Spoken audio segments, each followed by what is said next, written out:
Okay, and we are loading the second container. Super fun. Again, we are left with getting all this material in, which is always kind of tricky. I'll show you what we've got so far.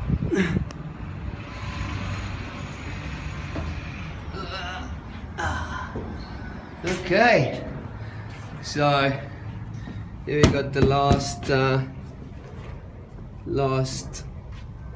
ply.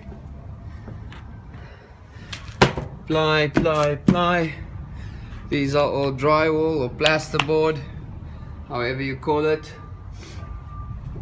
Here we got some paint.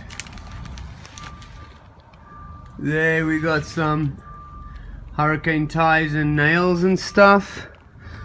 So yeah, we're gonna load the last